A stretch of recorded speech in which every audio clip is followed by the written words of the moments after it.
नमस्कार, आप देख रहे हैं लुक मीडिया की खास पेशकश गुफ्तगू, जिसमें हम आपको रूबरू करवाते हैं झांसी के ऐसे महत्वपूर्ण लोगों से जिन्होंने अपने क्षेत्र में कई जोरदार काम किए हैं। और आज के हमारे मेहमान हैं झांसी नगर के महापौर श्री राम तीरथ सिंह जी। रामतीरथ जी, बहुत बहुत स्वागत है आपका। आपको बहुत बहुत धन्यवाद और आपके माध्यम से लुक मीडिया को भी मेरा बहुत बहुत धन्यवाद।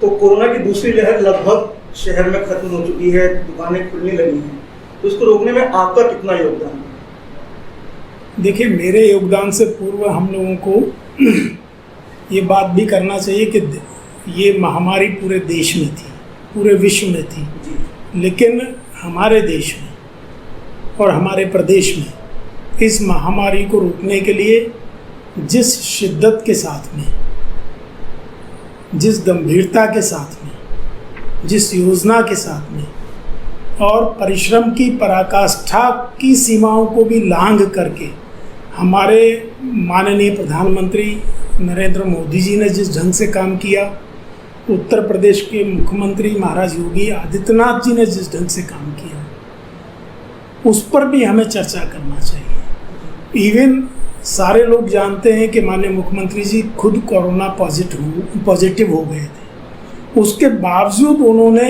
एक पल का भी विराम नहीं किया। वो लगातार, चाहे वर्चुअल माध्यम से, चाहे किसी भी माध्यम से, और जैसे ही वो स्वस्थ हुए, पूरे उत्तर प्रदेश में सामान्य काल में भी जिस तरीके से मुख्यमंत्रियों के दौरे नहीं होते हैं, उससे ज़्यादा गति के साथ में सारे उत्तर प्रदेश के दौरे किए और कोरोना की दूसरी लहर पर नियंत्रण पाने के लिए प्रयास किए।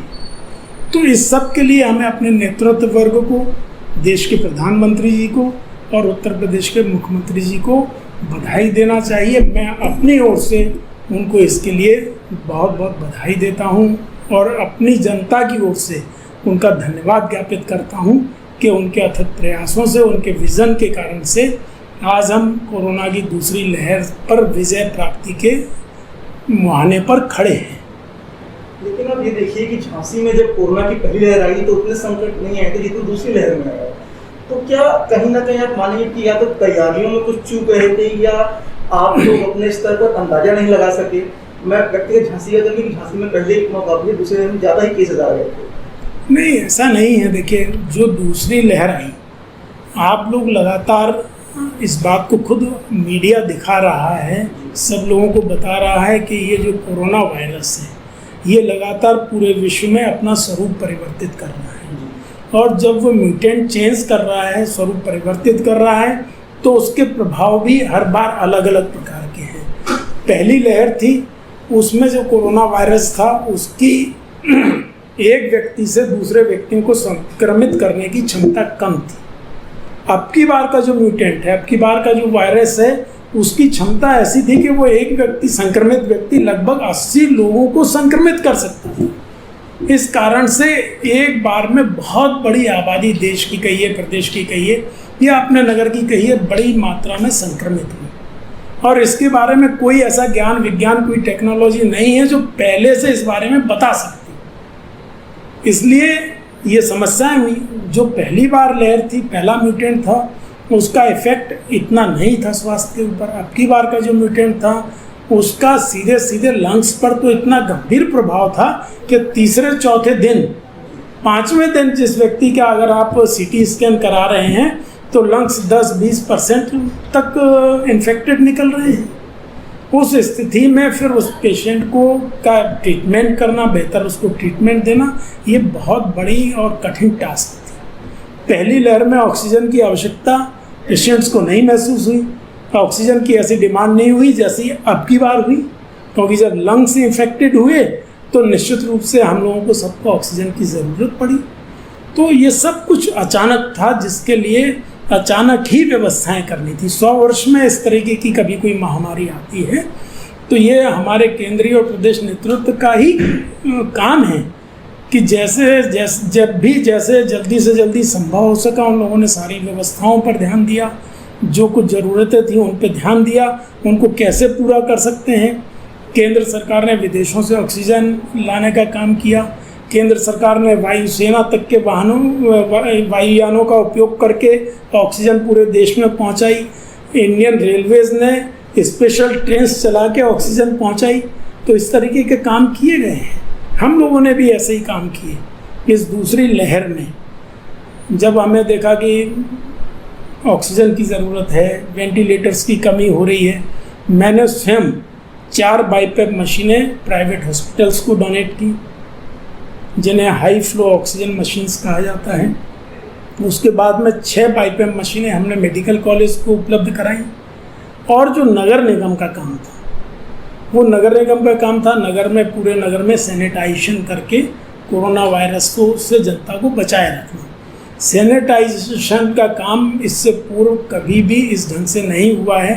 योजनाबद्ध तरीके से प्रत्येक, हमारे यहाँ 60 वार्ड हैं, प्रत्येक वार्ड में दूसरे दिन सैनिटाइजेशन हो जाए, इसलिए 60 वार्डों को 2 भागों में बांटा गया।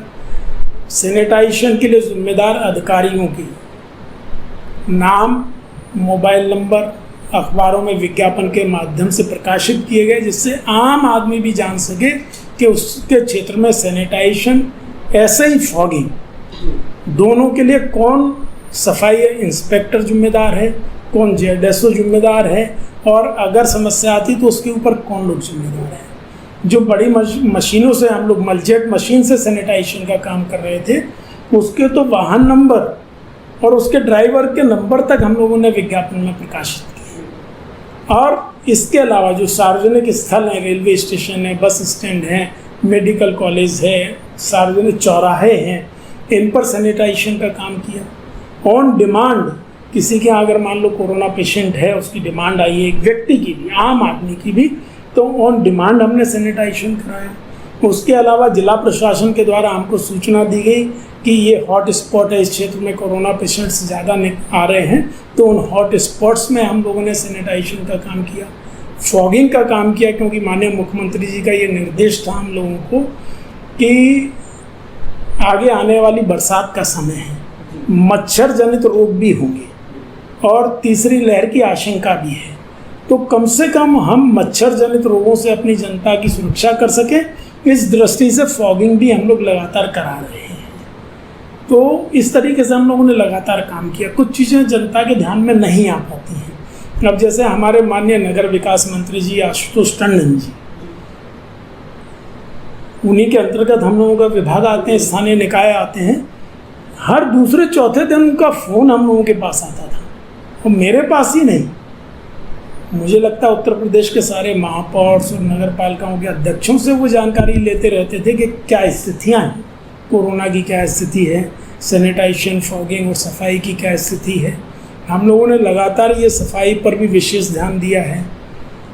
आप समझिए कि सेकेंडरी जो कूड़ा उठान होता है, प्राइमरी तो जो घरों से होता है या गलियों में झाड़ू लगती है, सेकेंडरी जो हमारे कूड़ा पॉइंट है, उनसे कूड़ा उठान पर हम लोगों ने विशेष ध्यान दिया।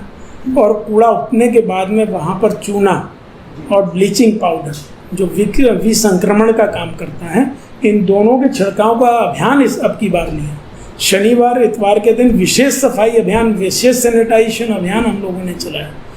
और जिला प्रशासन ने, अंततः जिला प्रशासन सारी चीज़ों को नियंत्रित कर रहा था हमारे, तो जिला प्रशासन से लगातार हम सारे ही जनप्रतिनिधियों ने संवाद करके, सहयोग करके, बैठकें करके और इस तरीके की व्यवस्थाएं बनाई कि झांसी की जनता अधिक से अधिक सुरक्षित रह सके। तीसरी लहर की बात की आपने, तीसरी लहर के आने की पूरी आशंका है, जिससे सबसे ज़्यादा बच्चे प्रभावित होने का खतरा है। इसको लेकर क्या तैयारियां हैं आपकी और क्या आप करने वाले हैं?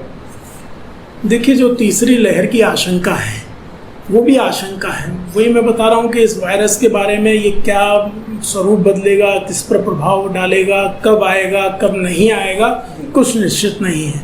लेकिन कुछ लोगों का जो ये कहना था कि अब की बार जो तीसरी ये लहर आने की संभावना है, इसमें बच्चों के प्रभावित होने की ज़्यादा शंका है।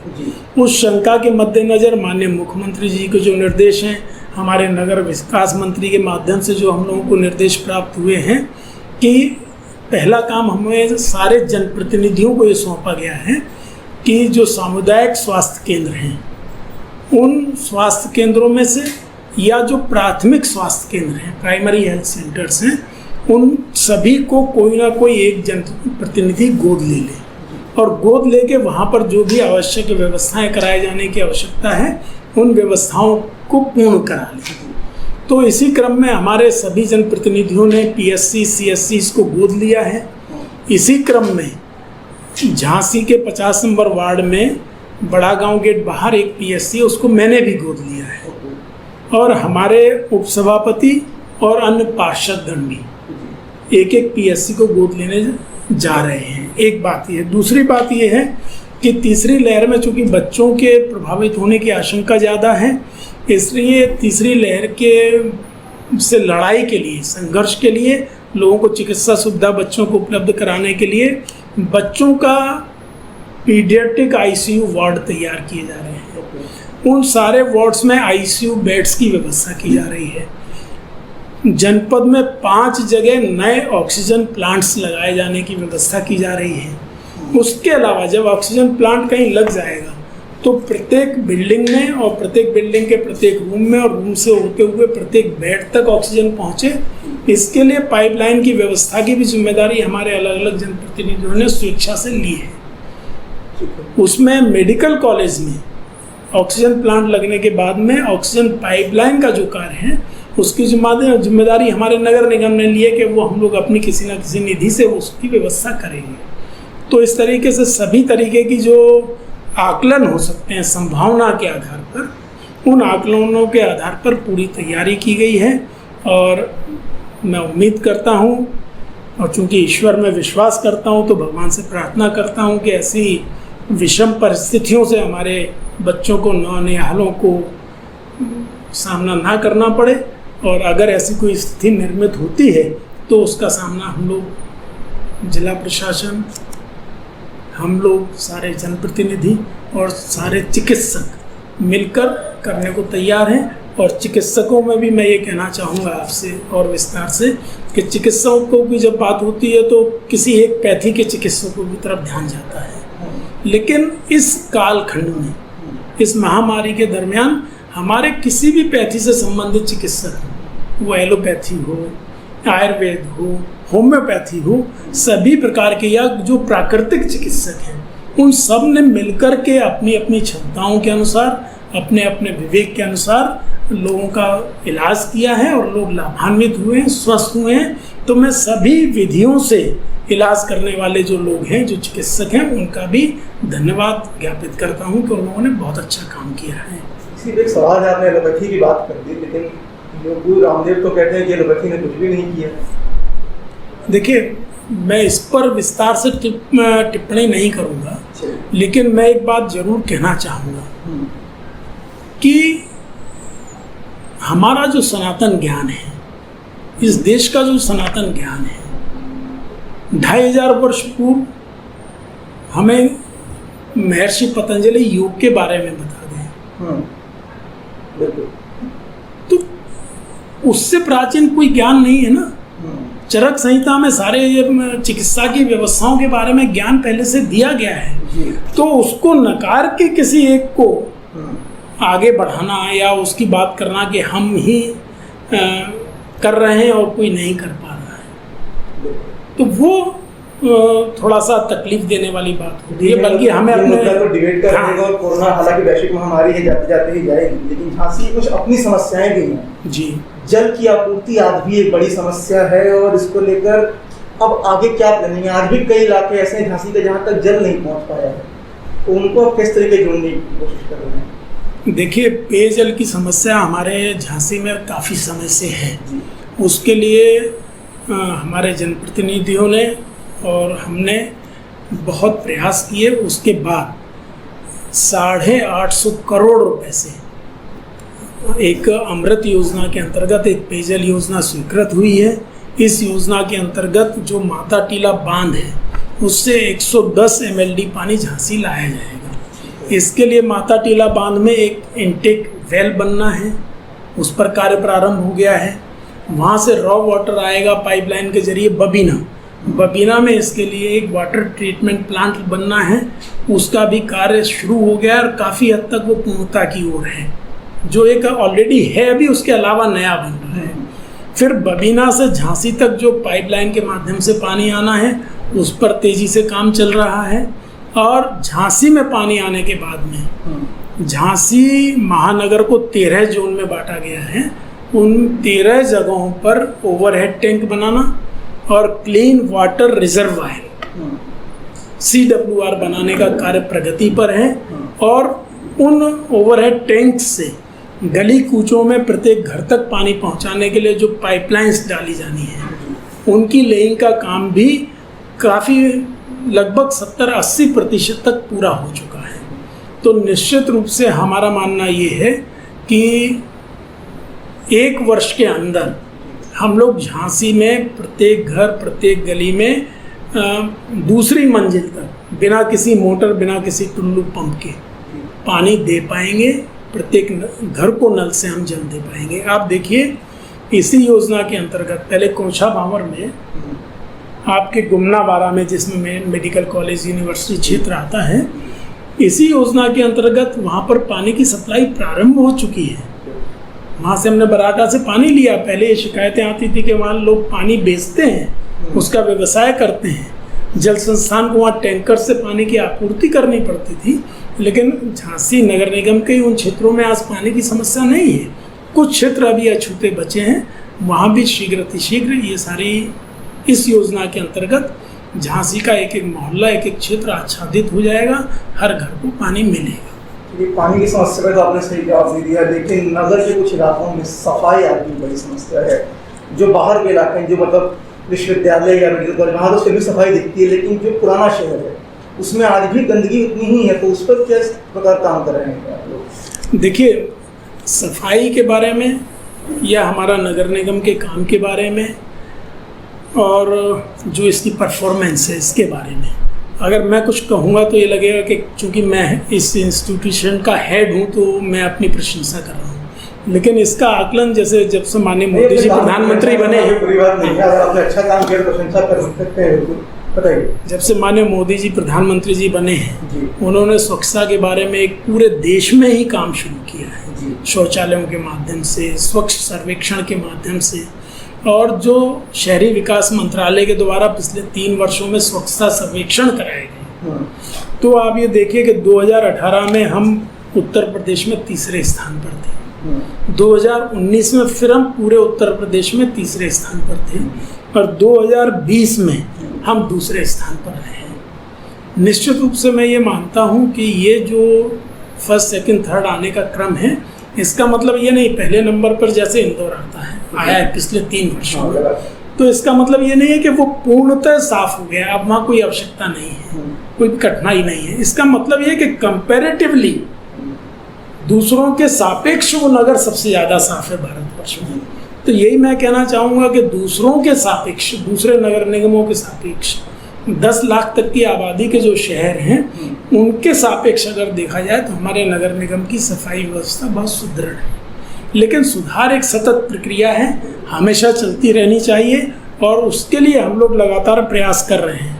आपको हम एक अच्छी बात बताना चाहेंगे कि ईज़ ऑफ लिविंग, रहने के लिए सबसे अच्छा शहर कौन सा हो सकता है, ईज़ ऑफ लिविंग के कुछ मानक थे। उस आधार पर अभी इसी वर्ष केंद्रीय शहरी विकास मंत्रालय ने सर्वे कराया है, जिसमें पूरे देश में आपकी झांसी का नाम 34वें नंबर पर है। ये हम लोगों के लिए खुशी की बात है, गर्व की भी बात है। इसी तरीके से म्यूनिसिपल कॉरपोरेशंस जितने हैं पूरे भारतवर्ष में, उनका भी परफॉर्मेंस कैसा है, वो अपने काम में कितना खरा उतर रहे हैं, इसका भी एक सर्वे केंद्रीय शहरी विकास मंत्रालय ने कराया। हमारे लिए खुशी की बात है कि उस सर्वे में हम देश में 9वें स्थान पर हैं, और दोनों सर्वे में प्रदेश में हम अकेले शहर हैं जो उसमें आए हैं। ये बड़ी बड़ी एजेंसी जैसे सर्वे करती हैं। जो बात आपने कही है कि जो मुख्य मार्ग हैं, बड़े बड़े जो ऐसे एरियाज़ हैं, वहाँ सफाई अच्छी दिखती है। कुछ गली कूचे जो अंदरूनी क्षेत्र हैं, वहाँ सफाई की समस्याएं हो सकती हैं।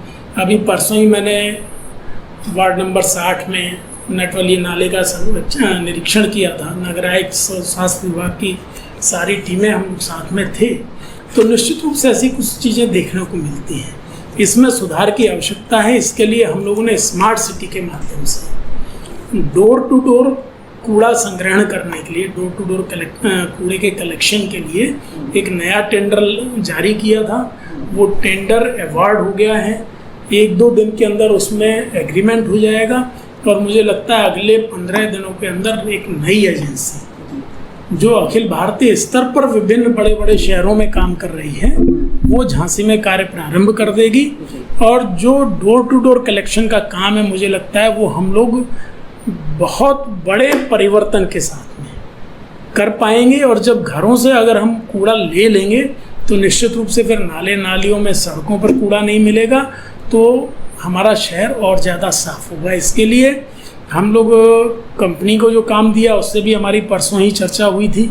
हम लोग उसमें ये करने जा रहे हैं कि प्रत्येक वार्ड में 3-4 जगह साइनेज लगेगा, जिसमें उस कंपनी का नाम होगा, उसके जो सुपरवाइज़र है उसका नाम होगा, जो डोर टू डोर कचरा कलेक्शन के लिए जिम्मेदार है। शिकायत अगर करनी है तो उसका नंबर होगा उसमें, और संबंधित पार्षद का नाम और नंबर होगा।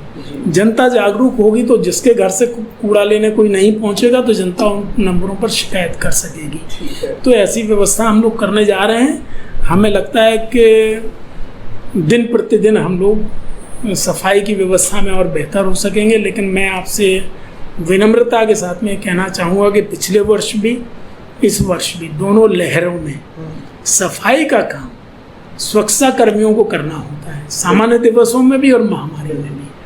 और कितनी शिद्दत के साथ में, कितनी जिम्मेदारी के साथ में, अपने आप के स्वास्थ्य को खतरे में भी डाल के उन लोगों ने स्वच्छता का काम किया है। तो छोटी छोटी कमियों पर ध्यान ना देके हम लोगों को उनके कार्य की प्रशंसा और सराहना करनी चाहिए। मैं अपनी ओर से तो सारे स्वास्थ्य कर्मियों की सराहना भी करता हूँ, प्रशंसा करता हूँ कि उन्होंने निश्चित रूप से खतरे उठा करके झांसी को साफ रखने का जिम्मेदारी का निर्वहन किया है। माध्यम से दोनों ही लॉकडाउन्स में जो सफाई कर्मियों ने काम किया उनकी स्टोरी जनता तक पहुंचाई थी, कितनी मेहनत करते हैं वो। लेकिन ये है कि जो कुर्सी पे बैठे हैं, सवाल उनसे पूछना बनता है जब चीजें अभी रह जाती हैं। ये प्रेस का अधिकार है। और अब बात करते हैं बजट को लेकर। बजट आप पेश करने वाले हैं नगर निगम का, लेकिन इसको लेकर आप कुछ और प्लान कर रहे थे, पार्षदों ने कुछ और विरोध कर दिया। क्या कहानी हुई, कहाँ सहमति नहीं बन पाई आपके और पार्षदों के बीच में? नहीं, देखिए, ये कहना ठीक नहीं है कि हम कुछ और प्लान कर रहे थे, दूसरे लोग कुछ और प्लान कर रहे थे। पार्षदों ने आपकी प्लान का विरोध किया कि आप नहीं, पूरी मीटिंग नहीं बुलाना चाह रहे थे, आप चाह रहे थे कि सर्वसम्मति से बात हो जाए? नहीं, ऐसा बिल्कुल नहीं है। देखिए, हर चीज़ की एक व्यवस्था है, एक प्रक्रिया है। बजट हमारा समय से तैयार हो गया था। उस बजट की कॉपी हम लोगों ने 24 मार्च को सारे कार्यकारिणी के माननीय सदस्यों के पास भेज दी थी, पत्र के साथ में, कि इसका आप लोग अवलोकन कर लीजिएगा और शीघ्र ही बैठक बुलाई जाएगी। उसकी तिथि बाद में आप लोगों को सूचित कर दी जाएगी। इस पत्र के साथ में हमने बजट की कॉपी 24 मार्च को ही सारे अपने कार्यकारिणी सदस्यों को उपलब्ध करा दी थी। इसके बाद में आप देखिए, हमें ये भी तो ध्यान रखना होगा कि कब क्या हुआ। अगर उस घटनाक्रम को हम याद नहीं रखेंगे तो लगेगा कि हमने कोई काम ही नहीं किया, लगेगा कि दूसरे जिम्मेदार लोगों ने कोई काम नहीं किया। लेकिन इसी दरमियान कोरोना की ये लहर आ गई। इसी दरमियान हमारे नगर आयुक्त खुद कोरोना पॉजिटिव हो गए और उनके परिवार के लगभग सारे सदस्य कोरोना पॉजिटिव हो गए थे। हमारे चीफ इंजीनियर वो खुद कोरोना पॉजिटिव हो गए और उनके स्वास्थ्य पर इतना विपरीत प्रभाव पड़ा कि मुझे लगता है 1-1.25 महीने बाद, अभी 3 दिन पहले वो झांसी लौट कर आ पाए हैं। हमारे जो अकाउंट ऑफिसर हैं, उनके परिवार के लोग कोरोना पॉजिटिव हो गए। वो नगर निगम आ नहीं सकते थे। ऐसी परिस्थितियों में फिर इसी दरमियान हमारे पंचायत चुनाव हुए। पंचायत चुनाव में हमारे नगर आयुक्त महोदय की भी शासन प्रशासन की व्यवस्था है, चुनाव कराना सरकारी मशीनरी की जिम्मेदारी है। उसमें जिलाधिकारी सबका सहयोग ले सकते हैं, सबका से काम ले सकते हैं। उनकी ड्यूटी वहाँ लगी, गरोठा में उनको इंचार्ज बनाया गया, जो भी जोनल मजिस्ट्रेट या नोडल अधिकारी। तो लगातार उनकी वहाँ व्यस्तता थी, वो भी एक अभिन्न अंग है काम करने का। इन व्यस्तताओं के बीच में और इस महामारी के बीच में को इस बैठक को बुलाया जाना मुमकिन ही नहीं था, संभव ही नहीं था। लोगों से मिलना जुलना, बैठकें करना, मैं तो मानता हूँ कि लोकतंत्र में ये सबका अधिकार है। सदन की जितनी बैठकें होंगी, कभी भी नगर निगम जब से बना है तब से हमारे कार्यकाल से पूर्व कभी भी ऐसी 2-2, 3-3 दिन सदन की बैठक, 2-2 दिन कार्यकारिणी की बैठक नहीं हुई है। इसको आप नकारात्मक दृष्टि से भी कुछ लोग देखते होंगे, लेकिन सकारात्मक पहलू तो ये है कि 2 दिन बैठकर अगर हम लोग चर्चा कर रहे हैं तो इसका मतलब है कि हम लोगों को खुल करके मौका दिया जा रहा है, क्योंकि हमारे पास छुपाने के लिए कुछ नहीं है। इसलिए हम आपसे हर विषय पर खुलकर विस्तार से चर्चा करने को तैयार हैं। उसके बाद में परिचालन के माध्यम से चूंकि कुछ आवश्यक कार्य ना रुके, हालांकि नगर आयुक्त के द्वारा प्रस्तावित जो प्रस्ताव होते हैं बजट में, जब तक बजट पर चर्चा ना हो जाए तब तक वो स्वीकृत ही माने जाते हैं। हम लोगों को ये विशेषाधिकार होता है, लेकिन उसके बावजूद हम लोगों का ये प्रयास है कि हम लोग बैठक बुलाएं। परिचालन के माध्यम से जो हमने पत्र भेजा था उसके भी अगर फैक्ट से मैं आपको अवगत कराऊं, उसमें 12 कार्यकारिणी सदस्य हैं और माननीय 12 सदस्यों के साथ मैं उसका सभापति होता हूँ, ठीक है। एक हमारे उपसभापति होते हैं, लेकिन कुल मिला के 13 लोग होते हैं। 6 पार्षदों ने, माननीय कार्यकारिणी सदस्यों ने ये लिख करके उसमें दिया, जो मैंने पत्र भेजा था कि बैठक बुला करके बजट पर चर्चा की जाए। 6 माननीय कार्यकारिणी सदस्यों ने ये उसको स्वीकृति दी है, सीधे सीधे हस्ताक्षर किए हैं। 7वां मैं हूँ। अगर इस दृष्टि से देखा जाए, मतदान की दृष्टि से देखा जाए, संख्या बल की दृष्टि से देखा जाए तो वो स्वीकृत है, लेकिन इसके बावजूद मेरा मानना ये है कि हम लोग सब लोग उचित समय पर साथ में बैठेंगे और बजट पर जो भी चर्चा है वो करेंगे। हमने जो पत्र प्रेषित किया था उसको मैं आपको उपलब्ध करा दूंगा। उसमें भी हमने एक लाइन ये लिखी थी कि अभी आप इसको स्वीकृति देना चाहें तो स्वीकृत कर दें, और भविष्य में जब सदन की बैठक होगी उसमें आपके कोई संशोधन के प्रस्ताव चर्चा के बाद स्वीकृत होंगे तो यथा योग्य संशोधन कर लिए जाएंगे। ठीक है। अच्छा, ये जो स्वीकृति मिल नहीं पाई 6 लोगों में जो बट गया, ऐसा तो नहीं कि इस खींचातानी के बीच में कल एक दैनिक बड़े अखबार ने झांसी के कहा कि 5 करोड़ से बड़े जितने काम हैं इनका 5 करोड़ से ऊपर वो रुके हुए हैं, तो इनको कब तक आप शुरू करवाने की योजना है आपकी? ये तो देखिए, किसी अखबार ने क्या लिखा इस पर मैं टिप्पणी नहीं करूँगा जी, ठीक है। लेकिन 5 करोड़ रुपए के या 1 करोड़ रुपए के या 50 लाख रुपए से ऊपर के कार्य कोई रुके हुए नहीं है। उसका कारण है कि हमारे यहाँ जितने भी काम होते हैं, एक तो जो राज्य उसकी आयोग की निधि होती है उससे होते हैं जी, एक हमारी नगर निगम निधि से होते हैं, और सबसे ज़्यादा जो बड़े काम होते हैं वो 14वें वित्त आयोग, 15वें वित्त आयोग की राशि से होते हैं। और 14वें वित्त आयोग के, 15वें वित्त आयोग के जितने भी कार्य हैं उनके बैठक हो चुकी है। 14वें वित्त आयोग में हमारे पास में 324 लाख, 3 करोड़ 24 लाख के 8 कार्य स्वीकृत हैं जिनके टेंडर्स जारी हो गए हैं। उसके अलावा 15वें वित्त आयोग के अंतर्गत हमको जो धनराशि प्राप्त हुई थी उसकी चूंकि अध्यक्षता नगर निगम के महापौर ही करते हैं, तो मेरी अध्यक्षता में बैठक हुई थी जिसमें से निर्माण कार्य के लिए हमने 51 कार्य चयनित किए थे। वो 22 करोड़ 37 लाख रुपए उसकी लागत है। उस कार्य के भी टेंडर जारी हो रहे हैं। तो कहीं प्रक्रिया नहीं रुकी है, करोड़ों की राशि में नहीं रुकी है, लाखों में भी नहीं रुकी है। उसके अलावा कुछ हमने माननीय सारे पार्षदों के एक तरफ से ये आग्रह किया कि इस दरमियान आप 20-20 लाख रुपए के कार्य प्रत्येक माननीय पार्षद अपने अपने क्षेत्रों के बता दें। 20 लाख रुपए में 2 काम कराने हैं या 20 लाख रुपए का 1 काम कराना है, जो कार्य वो उचित समझे वो बता दें। उन लोगों ने खुद, सभी माननीय पार्षद गणों ने लिखित प्रस्ताव दिए हैं। उन प्रस्तावों के आधार पर 60 वार्डों में 83 टेंडर हम लोग लाइव कर चुके हैं। और इन 83 टेंडर्स के खुलने की तारीख है 30 जून। 30 जून को ये खुल जाएंगे, काम अवार्ड हो जाएंगे, और इसमें राशि खर्च होने वाली है 11 करोड़ से अधिक। तो कहीं काम बाधित नहीं है, कहीं काम रुका नहीं है, विकास के कार्य लगातार चल रहे हैं। अगर कुछ दिनों किसी भी विभाग के द्वारा कराए जाने वाले विकास के कार्य बाधित हुए हैं तो श्रमिकों की अनुपलब्धता के कारण, कोरोना के कारण से कुछ समय के लिए हुए हैं। अन्यथा विकास का कोई कार्य बाधित नहीं। बात करते हैं अब व्यापारियों पे आते हैं। लगातार 2 बार लॉकडाउन, इसे दूसरी बार प्रदेश सरकार ने आंशिक कर्फ्यू का नाम दे दिया। उसकी वजह से सबसे ज़्यादा प्रभावित हुआ है तो MSME के व्यापारी प्रभावित हुए हैं।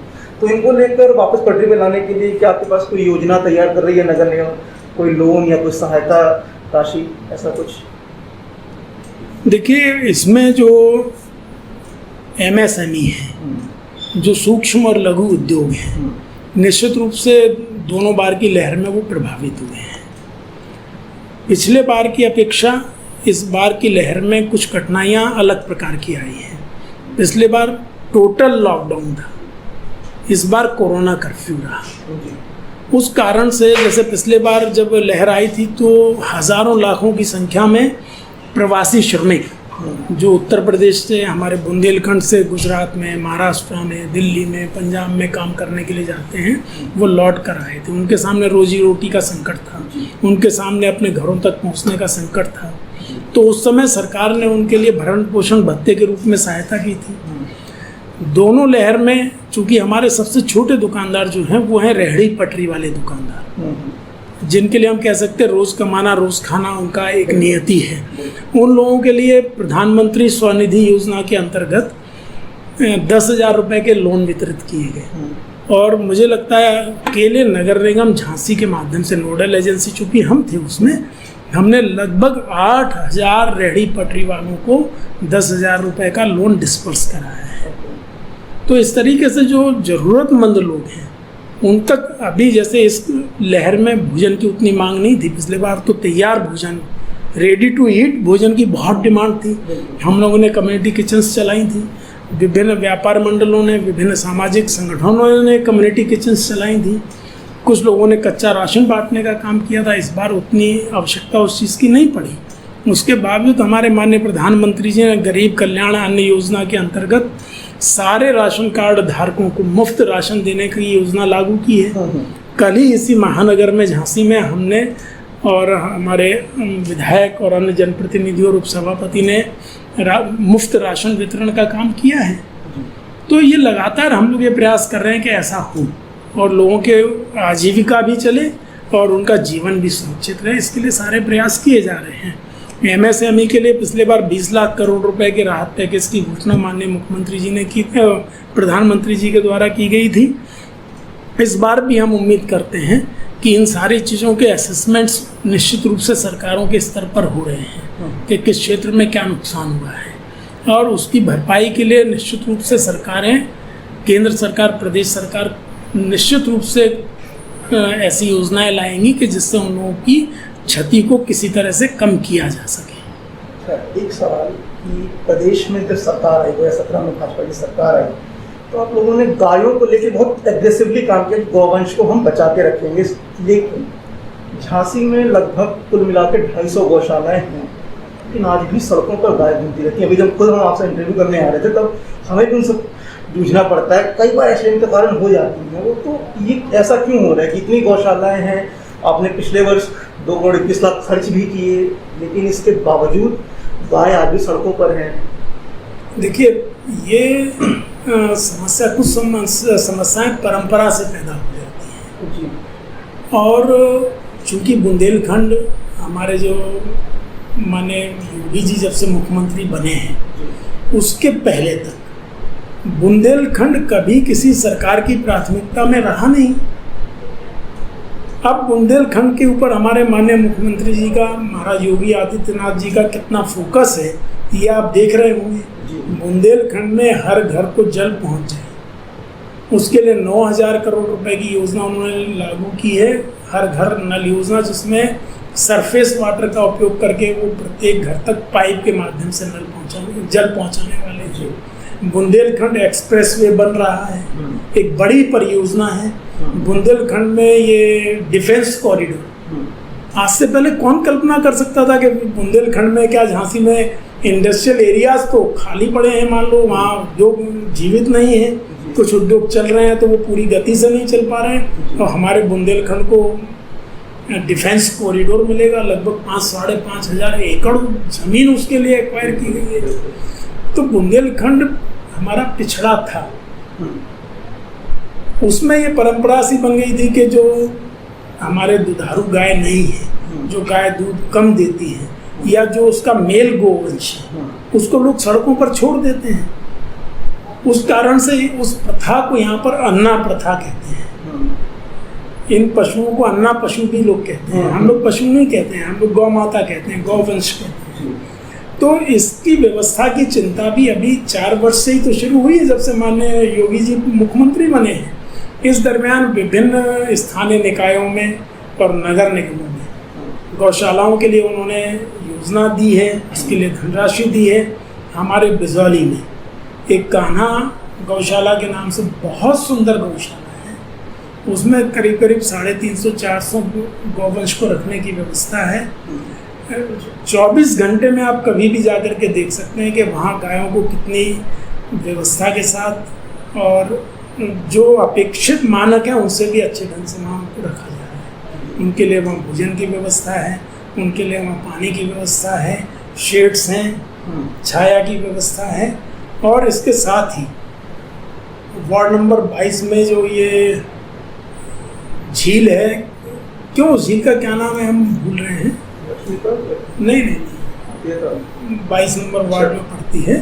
तो उस झील के पास में पहाड़ की तलहटी में बहुत रमणीक और सुंदर स्थान है, वहाँ पर हम लोग एक नई गौशाला का निर्माण कर रहे हैं। अच्छा। वो गौशाला भी शीघ्र अतिशीघ्र अगले 1-8 महीने में ही संचालित हो जाएंगी। वहाँ शेड्स बन गए हैं, गायों के लिए नाद हौदी सब चीज़ें बन गई हैं। वहाँ अभी 10 दिन पूर्व ही बोरिंग का काम प्रारंभ किया गया था, वो बोर ड्राई निकला है। 250 फुट गहराई तक हमें पानी नहीं मिला, दूसरा बोर उसमें किया जाना प्रस्तावित है। जैसे ही पानी की व्यवस्था हो जाएगी वहाँ भी गौवंश को रखा जाएगा। तो इसके अलावा एक योजना मुख्यमंत्री जी ने उत्तर प्रदेश में लागू की थी कि अगर कोई इस तरीके के गोवंश को गोद लेता है तो उसको 900 रुपये प्रति गोवंश इसके लिए देंगे कि उसका भरण पोषण वो कर सके, सेवा वो कर सके, और अधिकतम वो 10 गौवंश को गोद ले सकता है। तो इस तरीके से अगर कोई गौ सेवक हैं, गौपालक हैं, वो लोग अगर गौवंश को गोद लेना चाहते हैं तो सरकारी योजना के माध्यम से भी वो लोग गौवंश को गोद ले सकते हैं। इसके साथ ही हमारी सरकार लगातार गौ आधारित, गोबर आधारित जैविक खेती को बढ़ावा देने का प्रयास कर रही है, जिससे ऐसे जो भी गौवंश है जिसे हम सिर्फ दूध ना देने के कारण से अनुपयोगी समझ लेते हैं, लेकिन उसका जो गोबर है, उसका जो मूत्र है, उसका उपयोग करके हम अपनी खेती को समृद्धशाली बना सकें और उस गौवंश को उपयोगी मानते हुए अपने पास रख सकें। इसका हम लोग प्रयास कर रहे हैं। जहाँ तक शहरी क्षेत्र की बात है, शहरी क्षेत्र में 2 प्रकार की समस्या है। एक तो अन्ना प्रथा जिसे हम कहते हैं उसकी समस्या है। दूसरी समस्या ये है कि जो दुधारू गाय हैं उनको भी जो गौपालक हैं वो उस गाय का सुबह शाम दूध निकालने का काम तो करते हैं, लेकिन दूध निकालने के बाद उन गायों को सड़क पर छोड़ देते हैं। तो उसके लिए भी हम लोग लगातार ये प्रयास कर रहे हैं कि लोगों को ये समझाएं कि गाय को अपने घर पर बांध के रखें जब हम उससे दूध ले रहे हैं, उसकी भोजन व्यवस्था उचित रखें, उन्हें सड़कों पर ना छोड़ें। तो उसमें भी हमको कई बार ये करना पड़ता है, जब हम कैटल कैचिंग का काम हमारा पशु विभाग करता है तो ये समस्याएं सामने आती हैं। जब गाय को हम सड़क से पकड़ के लाते हैं तो लोग कहते हैं तो हमारी पालतू गाय है, ये हमारे दूध देने वाली गाय, इसे क्यों ले जा रहे हैं। तो इसको कोई दंड का प्रावधान है? दंड का प्राविधान है इसमें, और इसमें हम लोग ने ये किया है कि जिनकी गाय हम लोग ले जाते हैं उसके लिए एक अलग कांजी हाउस जगह है, उसमें हम लोग उनको रखते हैं। और जब उसको लेने के लिए लोग आते हैं, उसके मालिक आते हैं, तो उनका आधार कार्ड और उसका सारी जानकारी करके और लगभग 2000 रुपये शायद फाइन की व्यवस्था है, 2000 रुपये का शुल्क लेके ही छोड़ते हैं, जिससे भविष्य में वो ऐसा ना करें। तो समझाने का भी प्रयास करते हैं, लेकिन उसमें जो मेल गोवंश है उसको हमें अपने आश्रय स्थल में ही रखना पड़ता है, उसकी भोजन व्यवस्था करनी पड़ती है। तो सिंगल जी, अब क्योंकि आंशिक कर्फ्यू झांसी में लगभग हट चुका है, बाजार खुलने लगे हैं, भीड़ बहुत ज़्यादा बढ़ने लगी है, तो ऐसे में आप जनता को क्या संदेश देना चाहेंगे हमारे चैनल के माध्यम से? आपके चैनल के माध्यम से मैं जनता को यही संदेश देना चाहूँगा कि देश के प्रत्येक नागरिक का, हमारे नगर निगम के क्षेत्र में रहने वाले प्रत्येक नागरिक का जीवन महत्वपूर्ण है।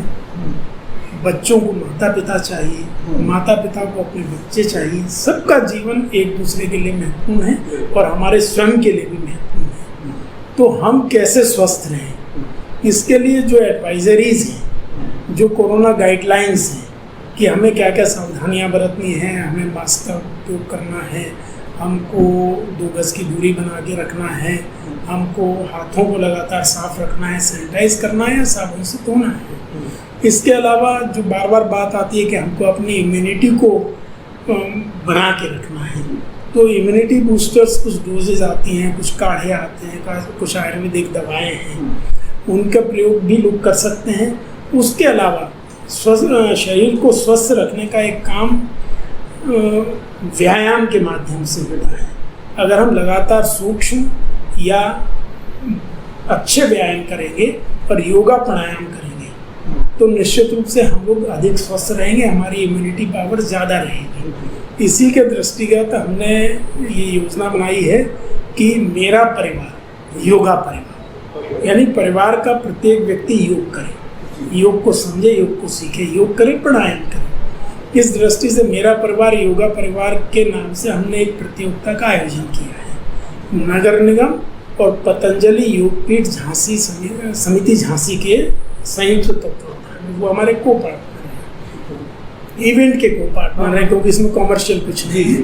तो मेरा परिवार योगा परिवार प्रतियोगिता हम लोग कराने जा रहे हैं। उसमें हम लोगों ने एक साइट बना के और गूगल पर भी लॉन्च की है, और उसका 1-2 दिन कल हम लोग सोशल मीडिया में भी उसको प्रचारित करा देंगे कि इस नंबर पर जाकर लोग अपने घरों में योग करें, और उसकी छोटी वीडियो क्लिपिंग्स हम लोगों को भेजें। उनमें से हम लोग क्लिपिंग्स में से कुछ लोगों को चयनित करके और उनको पुरस्कृत करने का और उनको सर्टिफिकेट देने का भी काम करेंगे। और अगर कोविड-19 की गाइडलाइंस के मद्देनज़र 21 जून को जो अंतर्राष्ट्रीय योग दिवस है, योग जो विश्व को भारत की देन है, जिसको विश्व ने स्वीकार किया है, हमारे लिए गौरवशाली दिन है 21 जून, तो उस दिन अगर हमको अनुमति मिली तो हम लोग फिजिकल भी अपने नगर निगम कैंपस में उन्हीं लोगों को, जिन लोगों ने हमको वीडियोस भेजे होंगे, हमारे यहाँ रजिस्ट्रेशन कराया होगा, उनकी प्रतियोगिता कराएंगे। तो और यहाँ पर हम उन सबको पुरस्कृत करने का काम करेंगे। तो मैं सबसे यही कहना चाहूँगा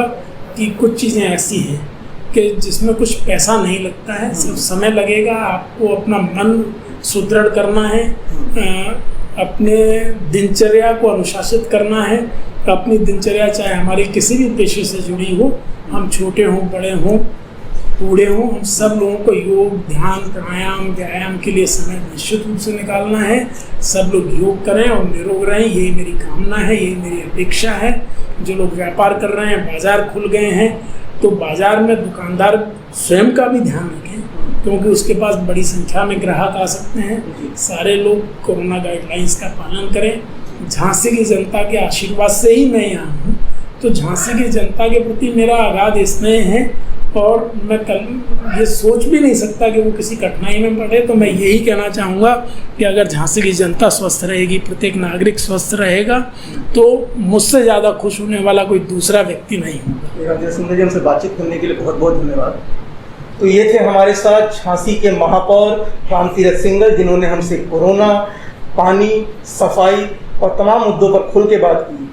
आप भी अपना ख्याल रखिए, अपनों का ख्याल रखिए। देश दुनिया की ताज़ा खबरों के लिए देखते रहिए लुक मीडिया। 1 मिनट हमारे साथ।